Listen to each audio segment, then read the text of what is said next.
Good morning, Van Dyke. I'm going to talk to you this morning about themes in Lord of the Flies. You're looking at that as part of your work on GCSE Pod, looking at symbols, revising the storyline, the chapter summaries, the characters and the relationships. And one of the key themes in the novel is death. We've got to ask ourselves, why does Golding focus so much on death? What is his purpose? Now, I think there are three things that Golding is doing with death. One, he's presenting it as an opportunity for new beginnings. Endings always yield the chance to change things, to bring something new, even though they might be difficult and they might be sad. There's always a future and a possibility for something to grow from death. He also presents death to us as a way of learning something, as a lesson to be learnt for humanity and a mistake not to be repeated. And he uses death as a warning that society can quickly become desensitized as we dehumanize others. So we're going to look at those three ways that death is used in the novel. Now, the first way that death is referred to is when Piggy speaks to Ralph very soon after they meet and says that there's nobody left at home. There's a war going on and they've all been killed by an atomic bomb. He says, "Didn't you hear what the pilot said about the atom bomb? They're all dead." So what Golding has done here is he's taken the awful atomic bombs from the end of World War II, from Nagasaki and Hiroshima, and they've been exploded on the UK, on Great Britain, and the people at home for these boys are no longer there. They're unwilling to accept it. They can't accept that could be the truth, but there is nowhere for them to go back to. There is nowhere to return. And then instead, they're given this utopia, this perfect, much like this picture, perfect location where they can grow a new form of society, where they can take the old society, which is now dead, it's died, it's a death, the death of people and the old ways, and they can do something different. They can learn from that and they can create a new form of society that benefits all and is perhaps more equal and fair than the society at home that works on privilege. And we see that a lot in the way the characters are more educated and wealthy than others, Ralph versus Piggy, for example. So they should take that opportunity to grow something new, but they don't. And why is that? Why is it that they don't? The novel is called Lord of the Flies. The Lord of the Flies is a reference to the devil, Satan, whatever you want to call him, Beelzebub, Lucifer. He thrives on decay, death, destruction, endings. That's his whole purpose, is to bring about that kind of pandemonium and destruction. And flies, they cluster around decay, they love it. Why is it that the boys are so tempted by that similar darkness and death? Why are they drawn to it? Why does a bloodlust drive them so? What is it in humans that makes us excited by that sort of thing and by death? And why don't we want to try and avoid it? It's an interesting thought, something that you should be thinking about and considering. Also, death is used as a lesson. You'd have looked at Simon in lessons and probably talked about him being a messianic figure, a bit like Jesus Christ. He's only 10. He doesn't know he's Jesus. He's not Jesus himself. He's a representative, I suppose. But Simon really has to be sacrificed for the boys to be given a chance to escape the evil that they're rapidly spiralling towards, this savagery and this darkness and this brutality.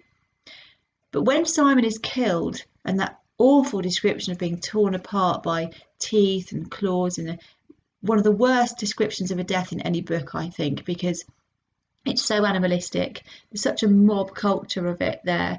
You know, the boys come together and they all do it and they enjoy it, and it's prolonged. It goes on for quite a while.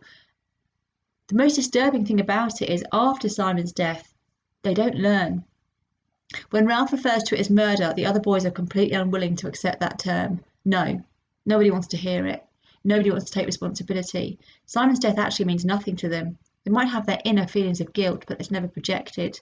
The masses, the group of them, go forward and continue on their way into darkness, and that's disturbing. When Jesus was executed on the cross, when he was killed, people in Christianity were supposed to learn from that, be grateful. He was a saviour. He sacrificed himself for the good of all. And there were, in that sense, no more killings in the way that Jesus was crucified. That was in the readings of Christianity. That was a done deal then. That had been done for the whole of humanity, and we could continue as long as we behaved graciously and morally and never forgot that lesson that was taught to us. But they don't learn from Simon's death. He's dehumanized at the time. He's called the Beast. And that dehumanization is terrifying, because as soon as we start dehumanizing and not seeing people as people, killing and death becomes easier. You see it in computer games all the time, and that's why people are often worried about them. Think about the migrants who cross the ocean in really flimsy dinghies and boats, and many thousands of them lose their lives often every month, and we see it on the news and we switch off from it. We think it's sad, we think it's tragic, we think it shouldn't have happened, but we're not that upset because we don't know them. They're nameless, they're faceless, they just become a statistic. And the minute people start becoming statistics and start becoming faceless and anonymous and nameless without identities, it's very easy for us to dehumanize them, and then human nature can lead to killing, which is what happens to Simon on the island. It then happens to Piggy, who just becomes a bag of fat. He's nothing. He's like the pig, the bloated pig that they so easily enjoyed killing. Why is there this human propensity to kill? Why is there this enjoyment in it? Why aren't we trying to preserve life? Why don't we want to? And it's interesting, isn't it? Because in a survival situation, perhaps faced with, I don't know, an attacker in a public place, the instinct is to protect others. The instinct is to become a human shield against somebody else, and to give up your life for others. It's when there's this drive, this competition, this desire, this greed, this hunger for power comes in. That's where we start to see death on the island, and we see Roger really, through Jack, gaining more and more power quietly in the shadows until he kills Piggy without question, and no one is at any point do they question that, or do they find that strange. They just follow Roger's rule, I suppose, and it's frightening to think what could have happened next. They certainly were chasing down Ralph at the end, and he could easily be the next victim. Who would they have killed next? Would they have killed anyone who dissents, anyone who doesn't agree with the hunters? They're dead. So in that way, death is used as a controlling thing, and fear plays a massive part in that. Throughout the novel, the more frightened the boys become, the more death plays a part in their lives. Fear leads to death because people go along with things, they accept them, they don't question them. We have to be really careful that we don't allow fear to dominate us as a society in that way, and allow deaths of people who certainly shouldn't be killed. But like I said at the start, it's not just death of people at all. When we have the death of the birthmark boy early on because he voiced his fears of the beast, and nobody wants to hear that. We have the death of the pilot, which removes all adults from the situation. We have the death of humanity. Ralph at the end weeps for the end of innocence. The boys lose all that.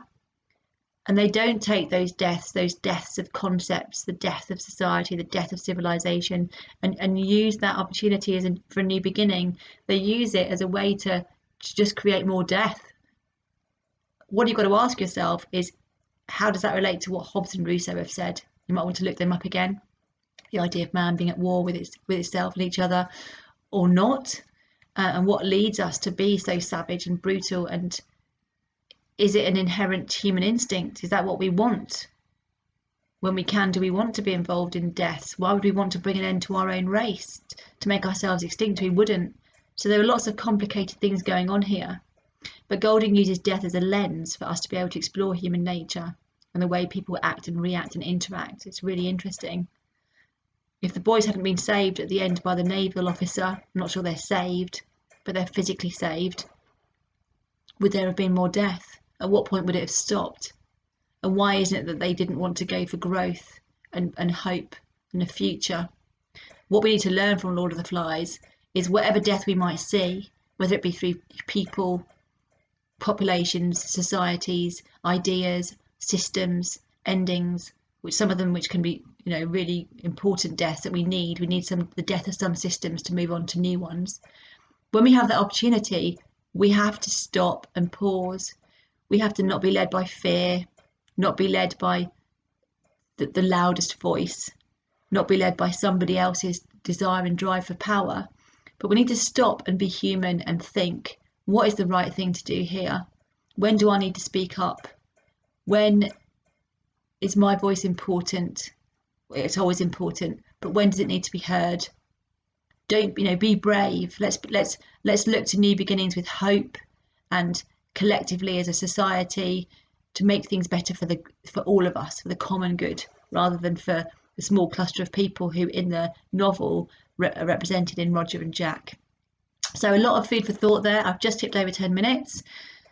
It's up to you really to think about the role of death in the novel and why it plays such a significant part. But I hope that this video has given you a little bit of insight.